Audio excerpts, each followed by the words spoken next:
Chers amis astronomes, bonjour. Bienvenue sur la chaîne Fred l'astronome. Je suis Frédéric Bertoni et bienvenue sur la chaîne de la science et de la vérité. J'ai lu un article sur mon journal préféré, Ciel et Espace, sur le hors-série de Ciel et Espace que je vous présenterai plus tard dans une vidéo. Alors je fais la vidéo parce que je réagis sur un truc. Quand il y a des gens qui disent que ce sera pour 2030 l'exploration de Mars, c'est faux. C'est faux. La NASA, l'Europe, la Russie, la Chine, c'est 4 grosses communautés capables d'aller sur Mars. Je dis bien, c'est 4 communautés spatiales capables d'aller sur Mars. Ne prévoit pas de mission d'astronomes professionnels et pas du touriste avant 2080. Et je parle de mission habitée. Pas avant 2080. Alors, j'aimerais pouvoir vivre jusqu'en 2080, sachant que je suis né en 1976, pas 79, je suis né en 1976, qu'en 2076, j'aurai 100 ans, j'aurai 104 ans en 2080. Ouh. Autant dire que j'aurai peu de chance à assister à l'homme ou à la femme ou à l'homme, sur Mars. Cette vidéo, je la fais pas parce que je sais très bien que j'aurai très peu de chance d'y voir. Je le fais simplement parce que j'y crois un peu mieux. Alors, j'y crois un peu mieux parce que ça laisse quand même à l'humanité le temps de préparer la mission. Ça laisse le temps de prévoir la mission, de prévoir tout ce qu'il faut, la sécurité, la quantité de ci, de cela, c'est-à-dire la quantité de matériaux, la quantité de carburant, la quantité de bouffe, la quantité d'eau, la quantité d'oxygène, la quantité de tout un tas de trucs. Ça prévoit aussi combien la capacité d'êtres humains on va envoyer là-bas, homme-femme, femme-homme, qualifié, et ça va aussi laisser le temps de qu'est-ce qu'il va y avoir à faire là-bas. Et surtout, qui c'est qu'on va envoyer là-bas? Alors c'est sûr qu'on va envoyer des scientifiques, des astronautes scientifiques. Pourquoi? Parce qu'il faut des gens capables de comprendre et d'analyser ce qu'ils vont trouver là-bas. C'est-à-dire, on va envoyer, je pense qu'il faut envoyer un ou une géologue, au moins. Un ou une planétologue. Un ou une météorologue. Et ainsi de suite. Je pense que déjà, il faut faire ça. Donc, je pense que ça va être au moins une équipe de 6 personnes. 3 hommes, 3 femmes. Je pense qu'il faut équilibrer 3 hommes, 3 femmes. Je pense que c'est le mieux. Ensuite de ça, il va falloir que l'équipage qu'on va envoyer là-bas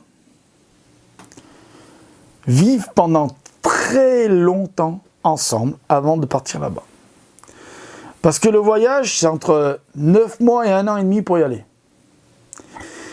Il faut qu'ils y restent au moins un minimum de 12 mois là-bas. C'est-à-dire qu'ils vont rester au moins 1 an sur Mars. Après, il faudra encore 9 mois ou 1 an et demi pour revenir. Ça veut dire qu'il faut compter entre 3 ans et demi et 4 ans de mission totale. Aller, retour, mission là-bas, pouf. En sachant que les communications, c'est entre 20 et 30 minutes pour venir et 20 et 30 minutes pour répondre. Donc si sur Mars ils arrivent, on est arrivé, 20-30 minutes, sur la Terre, ils entendent, on est arrivé. La Terre dit, ok, nous avons bien reçu le message, vous pouvez commencer à vous installer. Le message part, 20-30 minutes. Sur Mars, ils le reçoivent. Oui, ok, vous pouvez commencer, on a bien reçu le message, vous pouvez commencer à vous installer. Et vous pouvez commencer à faire la mission. Ça ne va pas être du message instantané. D'accord? Parce que, je ne sais pas si vous avez déjà fait du Skype ou d'autres systèmes de visioconférence, mais bon, quand vous êtes en France, pas très loin, machin et tout, il n'y a pas de décalage. Mais si par exemple, moi j'ai déjà parlé avec des gens qui étaient en Australie, des gens de ma famille qui vivent en Australie, il y a un temps de décalage. Alors l'image non, mais le son, il y a un petit temps de décalage.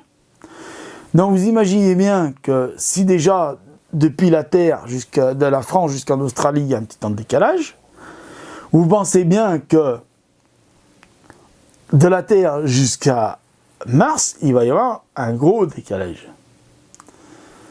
Donc, j'y crois mieux pour une mission d'exploration humaine, homme-femme, sur Mars, pour 2081, j'y crois plus qu'à ce qu'elle dit, Florence Pourcel, sur la colonisation de Mars pour 2100. Qui, je rappelle, 2100 est 20 ans plus tard que les premières explorations de l'homme sur Mars. Alors, ils disent 2080.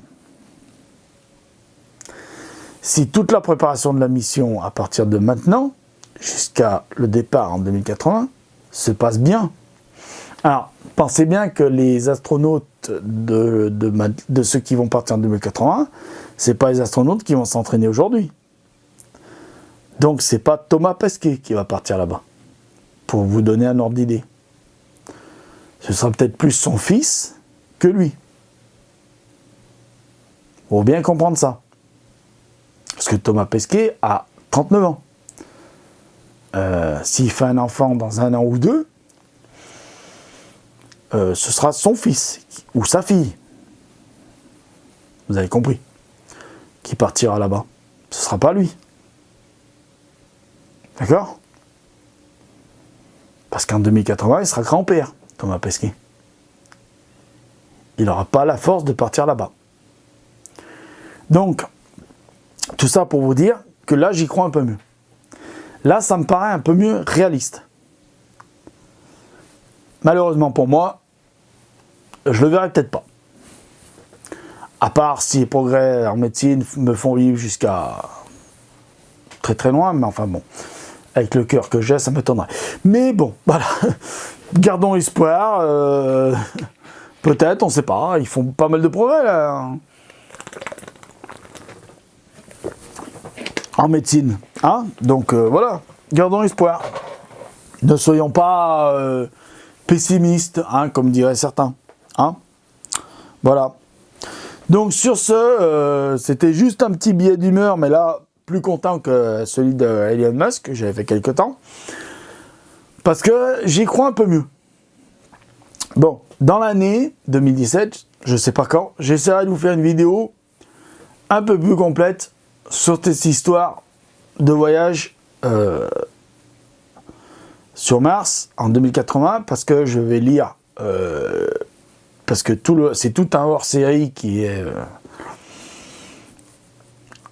parle de ça. D'ailleurs, je vous le mettrai en image sur la vidéo, au montage. Et donc, c'est tout un hors-série. Donc, je vais le lire et je vous ferai une vidéo, je ne sais pas quand, qui sera postée, je ne sais pas quand. Voilà. Parce que maintenant, la politique de la chaîne, c'est une vidéo le vendredi, je mets en ligne dans le vendredi dans l'après-midi, et vous aurez accès au vendredi soir. Voilà. Une vidéo par semaine. Voilà. Donc sur ce, les très chers amis astronomes, astronautes, non, je pense pas qu'il y ait des astronautes qui me regardent, mais des astronomes, ça c'est sûr. Des gens intelligents, oui. Des gens pas intelligents, malheureusement, oui. J'ai horreur des incultes. Voilà, donc ceci c'est dit. L'inculture m'insupporte. Donc voilà, ceci dit, je vous remercie bien. Je vous dis à bientôt, à plus. Prenez soin de vous. Mettez l'œil à l'oculaire, car il y a plein de choses à voir là-haut. Mettez plein de pouces en l'air. Soyez nombreux à vous abonner. Merci. Au revoir.